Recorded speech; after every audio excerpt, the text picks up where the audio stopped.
All right, let's get right into business. 10 Gambino mobsters indicted over violent attempts to take over NYC garbage hauling and demolition industry. Salute to Priscilla DeGregory and Steve Janowski from the New York Post Metro for the article. 10 alleged mafiosos from the Gambino crime family were indicted by the feds for their alleged violent attempts to take over the Big Apple's garbage hauling and demolition industry, which included a hammer attack that sent one worker to the hospital and a grim threat to cut a business owner in half with a knife. The defendants, who include made men and mob associates, were hit with charges including racketeering, conspiracy, extortion, witness retaliation, fraud, and embezzlement, according to the indictment unsealed on Wednesday in Brooklyn federal court. They each face 20 to 180 years in prison for the laundry list of crimes they're accused of. Many so brutal they make Tony Soprano grin. As alleged for years, the defendants committed violent extortions, assaults, arson, witness retaliation, and other crimes in an attempt to dominate the New York carting and demolition industries. The 16-count indictment lists the defendants as Joseph Joe Brooklyn Lonnie, 52 years old, of Staten Island; Diego Danny Tantillo, 48, of Freehold, New Jersey; Robert Brook, 55, of New York; Salvatore Di Lorenzo, 66, of Oceanside, New York; Angelo Fifi Gradiloni, 57, of Staten Island; Kyle Twin Johnson, 46, of the Bronx; James Laforte, 46, of New York; Vincent Vinny Slick Minsquero, 36, of Staten Island; Vito Virapa, 46, of East Brunswick; and Francesco Uncle Ciccio Vicari, 46, of Elmont, New York.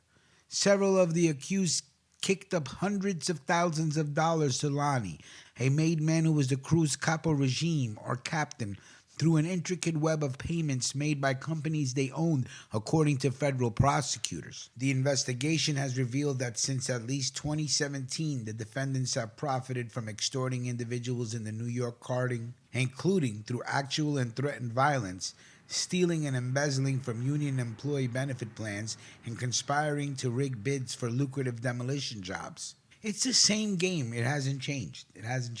One person's garbage is another person's turf war. I mean, it's just how it goes. Much of the indictment centers on the group's attempt to extort money from an unidentified garbage hauling company and an unidentified demolition company starting in late 2017.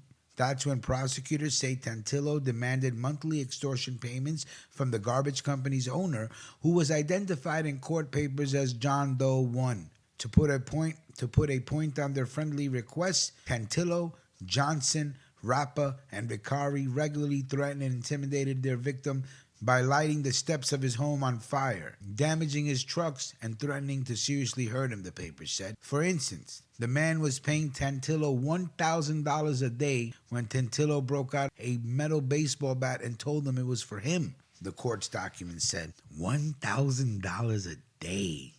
That's fucking crazy, but that's the game. Cops said they later found the bat in Tantillo's car. It's a baseball bat. It's not against the law to drive around with a baseball bat. You know what I mean? Another time, Rappa allegedly sent the victim a picture of his business late at night just to let him know he'd been there. It got worse when the man stopped making payments, the feds said. On September 22, 2020, someone lit his front steps on fire while his wife and kids were inside, the court paper said. Desgraciad, scaring the wife and kids. You know the rules. Come on. Forget the law. We follow rules. About a month later, someone broke into his business and tried slashing the tires of his garbage trucks. I'll mess that up, though. So instead, they let the air out. 2 weeks later, on October 29, 2020, someone allegedly attacked an employee of an unidentified demolition company with a hammer as a message to the garbage company owner. The two companies often shared business, and beating the man with a hammer intimidated both firms in one shot, the indictment states. The attacker only quit when another employee broke up the attack and the bloody victim was sent to the hospital to pick up a knife and threaten to cut his son-in-law in two if he didn't keep making the payments. Get this, Saxon, you make him two. Vicari allegedly told the man, according to Rappa's description caught on an intercepted phone call. Again with the phone calls. Again with the phone calls. Again with the phone calls. When is everybody going to understand that they want you to use the cell phone? Gee, okay, let's continue with the story. I can't.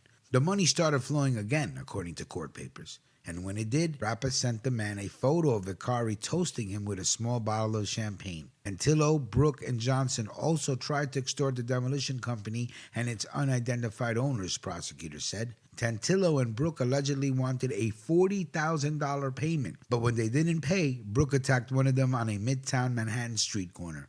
He beat the man until his face was bloody and his eye was blackened, which convinced him to pay Tantillo $50,000 and give $3.9 million's worth of discounts for using a facility they owned. Jesus, they were bleeding, these people.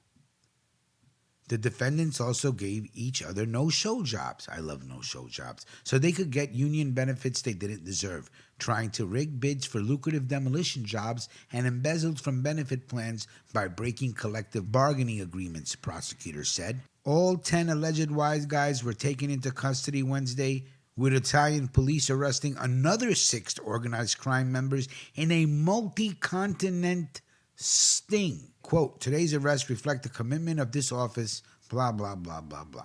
9 of the defendants pled not guilty to the charges of Tuesday, according to a U.S. Attorney's Office spokesperson. Only one, De Lorenzo, was released on a $500,000 bond as of Wednesday night.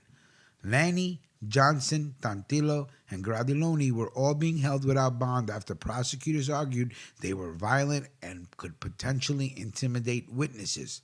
Brooke, Rappa, Vicari, and Minsquero were each granted release on $1 million bond, but their releases are stayed for 24 hours so the government can appeal. Luis Gelormino, Minsquero's defense attorney, told the Post his client completely denies these allegations and look forward to a complete investigation of the facts and looks forward to being fully exonerated. You gotta love lawyers when they talk that shit. Laforte was not arraigned on Wednesday because he is currently in jail in Pennsylvania and will be arraigned on a later date. Very interesting article. And again with the phone calls. That's crazy. Now the picture of the guy holding the bottle, that's Francisco Vicari of Elmont, okay? We will definitely have more on this story. Big, rich Queens, New York City, where we keep it busy. You know, I haven't smoked flower in about a week, but I am hitting my vape, Alien Lab vapes. And even when I'm hitting my vapes, I'm still smoking better than Mr. J. Let me know what city you're smoking in. Let me know what you're smoking on. And we will talk soon. Salute.